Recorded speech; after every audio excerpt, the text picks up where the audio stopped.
Everyone thinks the Fenix 7 Pro is just a Fenix 7 with a flashlight slapped on. But here's the thing, it quietly fixes the two issues that actually ruin most premium multisport watches. Sketchy heart rate under load and battery anxiety with multi-band GPS. During 6 weeks of testing across trail runs, interval sessions, pool and open water swims, and a 2-day backpacking trip, I kept waiting for the gotcha. Instead, I found something different. A watch that trades flashy AMOLED for dependable visibility, maps that actually help when you are lost, and battery life that lets you stop calculating every percent. And yes, that flashlight matters more than you think. Before we dive into what I discovered, quick heads up. If you are already leaning Fenix 7 Pro and want the best current price, I have the link below. But stick around, because what surprised me most isn't what Garmin puts on the product page. Look, here's the deal. I needed a watch for a spring-summer training block. Back-to-back long runs, weekday threshold intervals, and a 50K trail race with heavy tree cover and sketchy cell service. I've been burned before. My trusty older Fenix 6 struggled under dense canopy. The Apple Watch Ultra crushed day-to-day smarts but couldn't make a full weekend of GPS-heavy tracking without a charger. And while the Epix Pro's AMOLED is gorgeous indoors, I worried about battery on backcountry days. I went into the Fenix 7 Pro skeptical, hoping for better GPS and HR, but ready to return it if it felt like a minor refresh with a premium price tag. First test. Multiband GPS and elevation on a 21-mile mountain loop with 4,300 feet of gain, heavy pines, and switchbacks. I ran SatIQ mode, which auto-chooses the best satellite configuration. The track stayed glued to the trail on tight zigzags where my old watch used to cut corners. Total distance came in within 0.2 miles of a calibrated route file. Elevation gain matched a barometric reference within 1.5%. On screen, you're seeing the breadcrumb versus GPX overlay. It's tidy. But then, I switched to full multiband locked on for a dense canyon stretch, and accuracy stayed razor sharp with a predictable hit to battery. Second test, wrist HR versus Polar H10 chest strap for 4x 6-minute threshold with 2-minute recoveries. The Elevate V5 sensor on the 7 Pro tracked averages within 1-2 BPM on steady efforts. During surges, there was about a 2-3 second lag before it snapped to the new zone, which is good for optical. But then, on cold morning starts, I saw occasional early spikes for the first minute until I warmed up. That's still a limitation of optical sensors, but it stabilized quickly. Third, battery over a mixed weekend. Day 1, 3 hours trail run on SatIQ, music offline via Bluetooth, backlight set to low.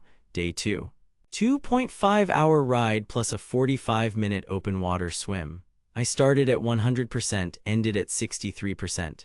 With multiband locked on and music, I saw about 7-8% per hour drop. With SatIQ and no music, closer to 4-5%.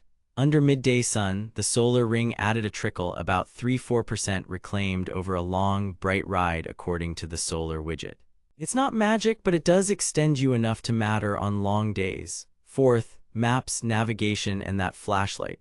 Preloaded topo maps with relief shading are actually readable on the MIP display in full sun.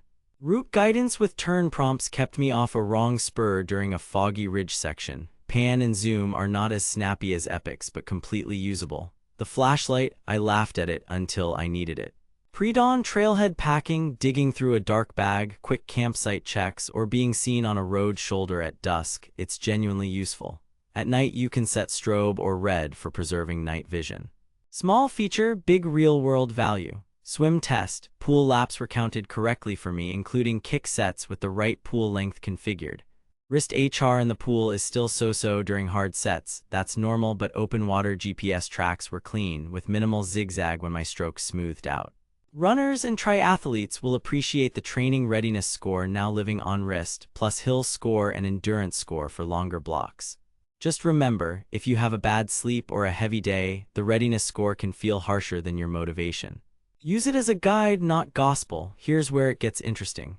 The biggest surprise wasn't the battery or the maps. It was how the MIP display and flashlight combo beat AMOLED in actual outdoor use. In blazing sun, the Fenix 7 Pro is pure glance and go. No glare gymnastics, no brightness auto hunting. And SatIQ finally solved the pick your poison GPS dilemma: accuracy when you need it, efficiency when you don't. After 40 plus hours of workouts and a couple of multi-hour navigation sessions, I realized I wasn't thinking about charging anymore. Compared to Epix Pro, you trade poppy visuals for long-haul utility. Compared to Apple Watch Ultra, you lose the smartwatch magic but gain real offline maps, weeks-long standby, and superior multi-day tracking. COROS Vertex 2 still wins on raw battery, but Garmin's training metrics, navigation UX, and third-party integrations feel more complete. Too good to be true? Not exactly. The compromises are clear. Indoors, MIP is less exciting than AMOLED. Map panning is a bit slower than on the Epix. It's a chunky watch, especially the larger size, and pricing remains premium.